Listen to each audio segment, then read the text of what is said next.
Hello मेरे प्यारे बच्चों, मैं आपका विराम आपकी सेवा में बहुत ही एक इम्पॉर्टेंट टॉपिक जो कंपटीशन के लिए भी बहुत इम्पोर्टेंट है, बोर्ड के लिए भी बहुत इम्पोर्टेंट है। कोई बोर्ड हो प्यारे बच्चों,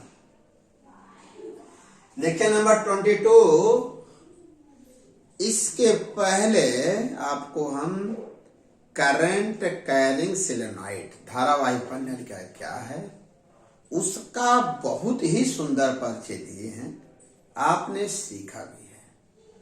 अब आपको हम एम्पियर के नियम जो है उसके एप्लीकेशन पर आधारित जो टॉपिक है, लंबी धारावाही प्रणालिका के कारण उत्पन्न चुंबकीय क्षेत्र की गणना करूंगा। अर्थात लंबी धारावाही प्रणालिका के कारण उत्पन्न चुंबकीय क्षेत्र का सूत्र का निगमन करूंगा और आपको अच्छी तरह सिखाऊंगा। किसकी सहायता से? एम्पियर के नियम की सहायता से। आइए प्यारे बच्चों, जल्दी से स्टार्ट करें, जल्दी से शुरू कर दें ताकि कंसेप्ट क्लियर हो जाए। सबसे पहले ये फिगर फट से बना लिए, जल्दी से आप बना लिए।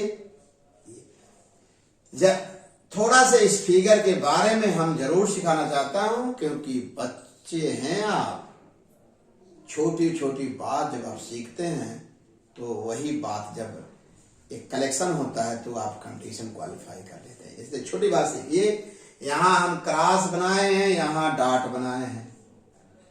तो पहली बात, ये क्रॉस अच्छी तरह सीख लीजिए। यह डायरेक्शन ऑफ करंट है, धारा की दिशा है प्यारे बच्चों।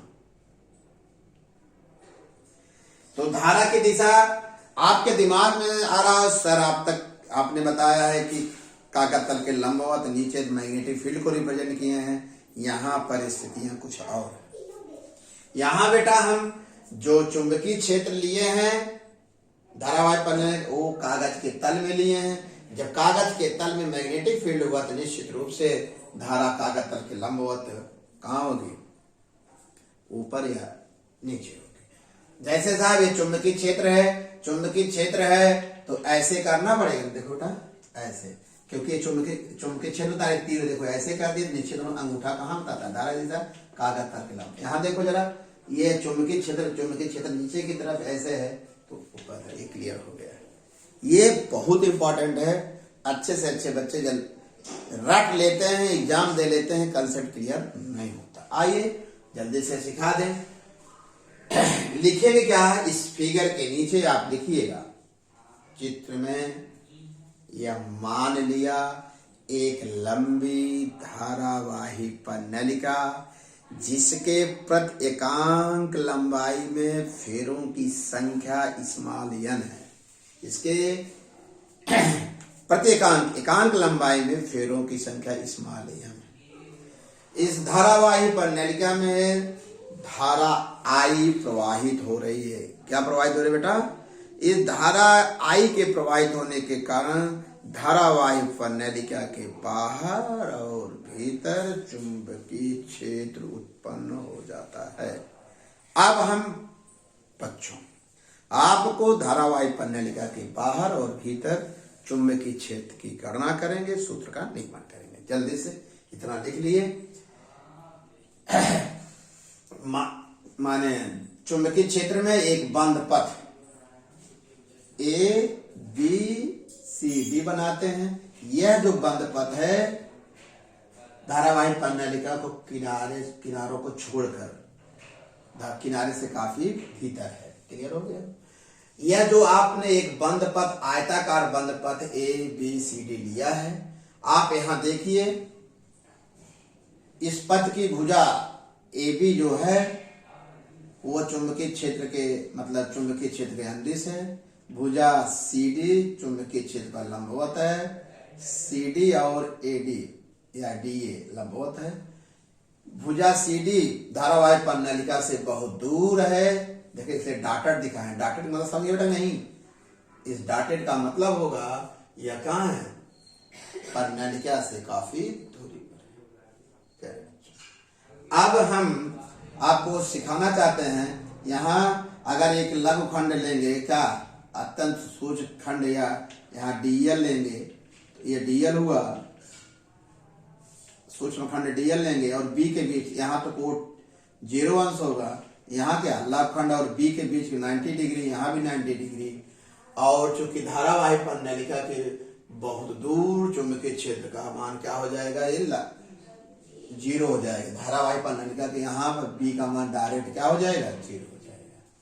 Concept clear. फिर से यहाँ जब आप इस पथ को छोटे छोटे खंडों में बांटोगे, इस भुजा AB के लिए थीटा 0 होगा, यहाँ BC के लिए 90 डिग्री, AD के लिए 90 डिग्री, और CD के चूंकि बहुत दूर है इसलिए इसके कारण मैग्नेटिक फील्ड प्यारे बच्चों 0 हो जाएगा। आइए एम्पियर का नियम लगाने से पहले कुछ बताते हैं, कुछ उनकी जो बातें जुड़ी जो डेरिवेशन में आप किए हैं, कैसे किए हैं।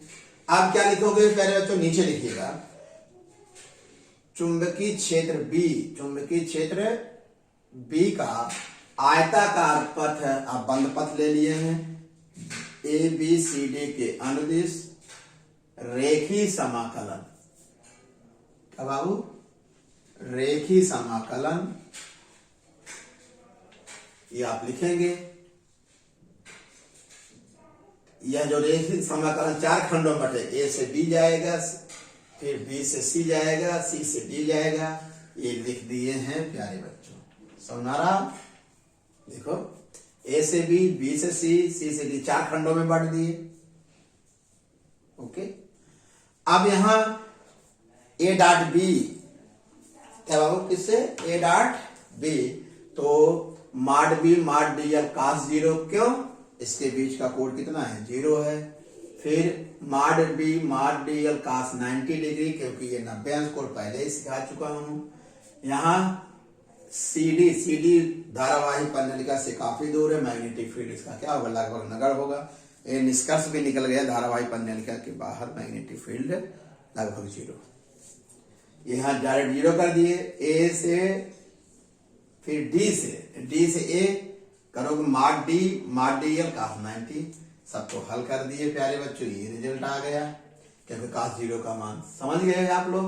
अब चूंकि B का मान एक समान होगा बंद पथ के हर एक पॉइंट पर, इसको बाहर कर दे DL जो है बेटा, DL जोड़ोगे तो AB आएगा, क्या आएगा बेटा, AB आएगा। और AB की लंबाई हम x मान लिए, AB की लंबाई क्या मान लिए, ये समीकरण 1 हो गया।